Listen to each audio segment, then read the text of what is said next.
안녕하세요. 백락입니다. 드디어 결전의 날입니다.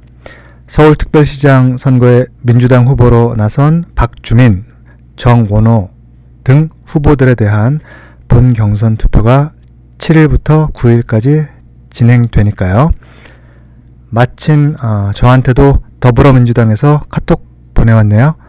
서울특별시장 후보자 선출을 위한 본경선 권리당원 온라인 투표가 실시되니까 참여하라는 내용이에요. 4월 7일 오전 9시부터 오후 8시까지였는데요. 이 투표 저는 참여를 못했네요. 이렇게 되면 저에 대해서 어느 후보 캠프에서는 모름이나 무응답이니까 의미 없는 수치로 간주할 수도 있겠습니다만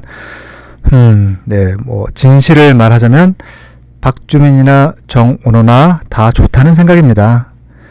왜 좋냐? 박주민이 되면 되는 대로 민주당의 정통 가치랄까요? 거창하게 표현하자면 당의 강령에 충실한 소장 정치인이 서울이라는 메트로폴리탄의 수장이 되는 것이니까, 그리고 증세 부담이라는 비판을 무릅쓰고서라도 재정 확보해서 서부선 경전철이든 무상교통이든 시도해 보게 될 테니까요. 실제로 어떻게 전개될지 궁금하기도 하고 기대도 됩니다. 정원호는 또 어떤가요? 박주민과는 반대로 정반대죠. 재정 건전성이라는 표현을 공식 방송 토론에서도 입에 올릴 정도로 보수적인 정서가 몸에 밴 사람인데요. 식으로 한정해서 제공하고, 그런 점에서 그 재정 건전성들을 고려할 때 재정 건전성 강화는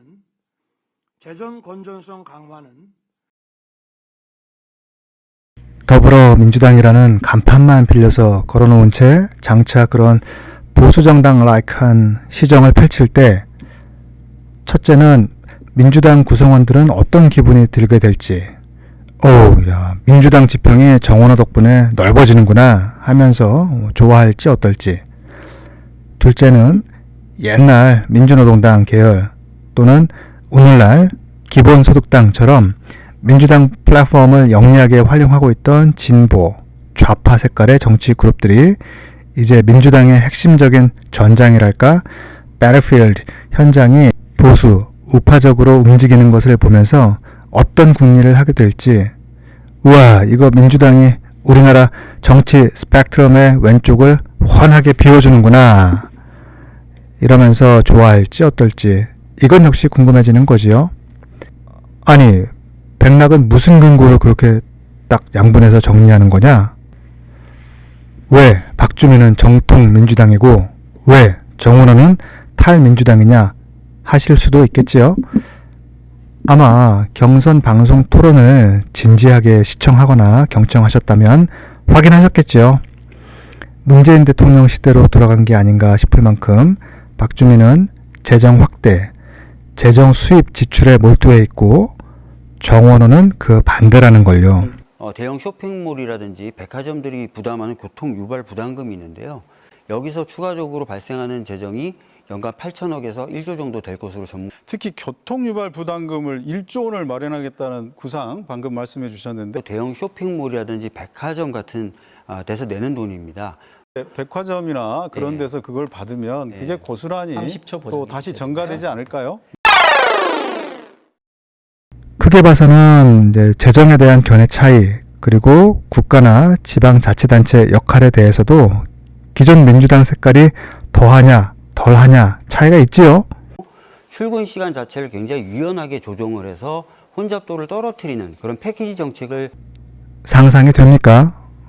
박주민이 서울시장이 되면 서울시에 있는 회사들의 출근 시간조차 서울시 공무원들 마음대로 된다는 게, 제가 비록 예비 경선에서 박주민을 선택하였고 또 박주민에 대한 지지가 1%라도 더 높은 건 사실이지만, 이렇게 일반 시민들의 거주 및 이전의 자유를 가볍게 생각하는 이제 국가주의적 면모는 정말 대통령 못지않게 터프해 보입니다. 참 딱하게도 서울 사람들은 21세기 대명천지의 비상계엄, 서울 전역을 대상으로 하는 토지거래 허가제, 그런 황당한 조치들에 이어서 이제는 지방자치단체에서 출근 시간을 하사해주는 시대까지 경험하게 될 것 같지요. 제가 정원호도 좋다 생각하는 것은 바로 그런 이유 때문이겠지요. 그런데 더 큰 이유는 좀 전에 말씀드린 대로 최근 두어 달 동안 서울시장 후보들을 놓고 실시했던 모든 여론조사에서 떡하니 1위에 있던 사람이 방송 토론 같은 걸 하면서 우리가 뚜껑을 열어보니 상당히 우파적인 정치 성향이더라는 점에 기인하는 거지요. 정원호라는 인물, 그의 기초단체장으로서의 성과뿐만 아니라 그의 본심이나 의식 수준이 적나라하게 노출되었기 때문에 본이든 아니든 재정 건전성이라는 최근 수년간은 비상계엄 주인공 윤석열이 상당히 애정하였던 워딩이 이제 민주당의 언어가 되었고, 그래서 이제 민주당이나 대통령실 안에서 호시탐탐 증세 명분을 만들고자 하는 그룹에게는 보이지 않는 브레이크 내지 자기 검열 역할을 하게 될 것 같고요. 정직하게 이야기를 해서 정세 문제에 대해서 조심스럽게 이제는 국민들에게 한번 토론을 요청하는 게 그렇게 되면 김부겸처럼 증세에 대해서 국민에게 솔직하게 말합시다 같은 옛날 옛적의 정치적 낭만이라는 것도 설 자리가 좁아질 듯 하고요. 결과적으로 어떻게 될까요? 일단 솔직한 증세 필요 호소나 주장이라는 이 정치적 상품은 기본소득당이나 사회민주당, 현재 민주당 플랫폼 위에서 알뜰하게 정치 활동하는 그룹의 무상양도 되겠지요.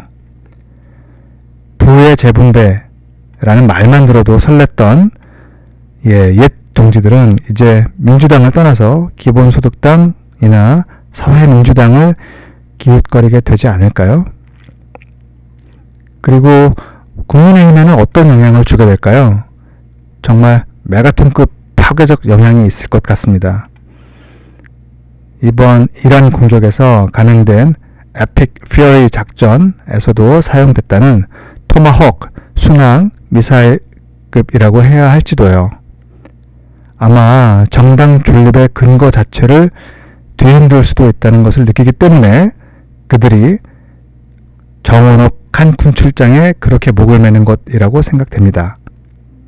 심지어 여론조사 장난질에 대해서는 아예 국민의힘 더하기 민주당 내 경쟁 후보들이 연대해서 팀전으로 승화시킨 상황이지요. 과연 어떤 영향이 예상되길래 이렇게까지 하는가? 하필 그 중에서도 소장 현역 김재섭 의원이 급발진하는 이유는 무엇일까? 혹시 가능하다면 그 이야기를 하는 영상을 따로 하나 만들면 좋을 것 같습니다만, 혹시 관심 있으시다면 응원 댓글, 좋아요, 구독 같은 것 부탁드리겠습니다.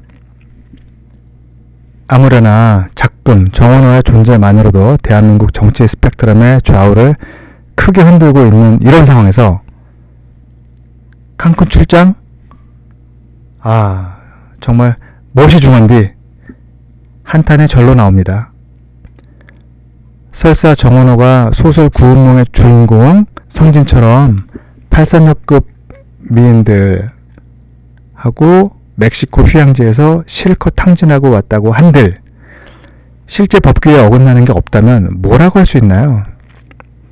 국민의힘 언저리에 있는 사람들이 여기저기 패널로 나와서는 최초에는 여자 문제, 스캔들, 로맨스 이쪽으로 시도해보다가 그게 막히니까 나중에는 경비 과다 이슈로 만들고 싶어 하던데요. 예컨대 어떻게 1인당 1,400만 원이나 쓰냐 이런 얘기까지 나오던데요. 정말 국민의힘에 또 한 번 실망하게 되는 게 거기 어르신들은 그렇다 치더라도요. 40대 이하 젊은 분들은 회사나 조직 경험이 전혀 없는 걸까요? 보통 여비 규정이란 게 있어서 높은 직급 예우, 고비용이 드는 예우에 대한 법적 근거가 되면서 동시에 저 아래 하급자들이 혹여 탈선하지 않도록 강제하는 거죠.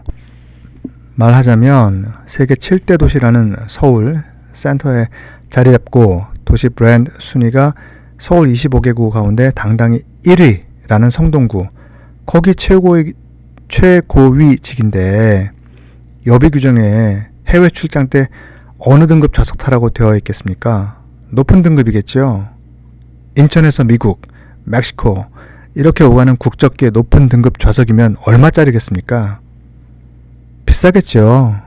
총 경비 2,800만원 중에서 구청장 항공권만 해도 상당액 소요가 되었겠지요. 정말 국민의힘도 잘 되기를 바라는 1인으로서 건의드립니다.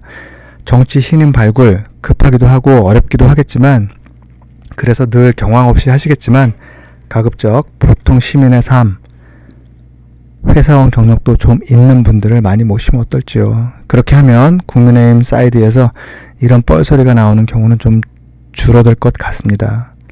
그리고 우리 사회에서 졸지에 큰 관심을 받게 된 그 여성 공무원 임모 선생님, 보니까 그분은 연세대학교 사회과학대학 졸업하셨던데요. 아무쪼록 이번 위기 잘 이겨내시고 비록 학과는 다르지만 바로 그 사회과학대학 졸업하신 강경화 장관이나 김미연 전 장관이자 국회의원, 그런 분들처럼 크게 성장하시길 바랍니다. 도이치모터스 아들 건도 이야기해야 할 텐데 시간도 마음도 좀 촉박해지네요. 국민의힘에서는 이걸 세게 이야기하지 않았죠.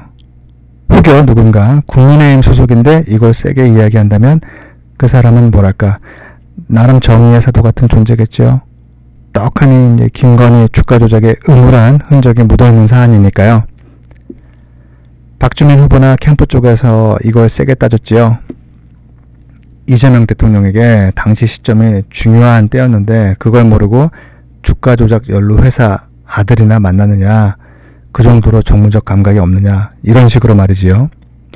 정원호 후보 쪽에서는 그냥 상식적인 수준에서 대응해 온 줄 알았는데 마침 후보 본인이 어제 오늘 MBC 라디오 시선 집중에 나와서 적극적으로 해명했네요. 꽤 과감하게 삼성을 비유로 해명했어요. 우리가 삼성이 분식회계를 해가지고 그렇게 처벌받았지만 삼성의 정상적인 기업 행위에 대해서 우리가 막은 적이 없잖아요. 사실은 저도 이 이슈가 터졌던 2주 전부터 비슷한 생각을 했었습니다. 삼성뿐만 아니라 현대자동차에 대해서도 비슷한 맥락에서 말할 수 있다고 생각하는데요.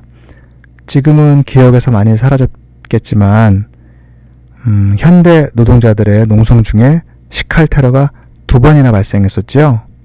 식칼 테러라고 함은 농성 중인 노동자에게 말 그대로 식칼로 해를 가했다는 것입니다.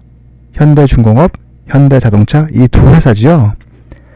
좀 더 노골적으로 이야기하자면 주식시장에서 로봇 테마가 일어났을 때 많은 사람들이 현대무백스라는 회사 주식을 매수했을 거예요. 왜냐? 그 회사 전망이 좋아서냐? 하다못해 그 회사가 뭘 하는 회사인지 알고 매수했느냐? 아니지요. 현대니까. 노동자가 농성한다고 식칼 테러까지 감행하는 수준이니까 어느 재벌보다 앞장서서 로봇에 투자할 것이라고 기대하는 게 컸던 것이죠. 실제로 어떻게 됐나요? 로봇 계열사로 뭔가 해결이 어려워져서 그랬는지 결국 미국의 보스턴 다이내믹스라는 당시로서는 글로벌 랭킹 넘버 1인 로봇 회사를 막대한 자금을 들여서 인수했죠.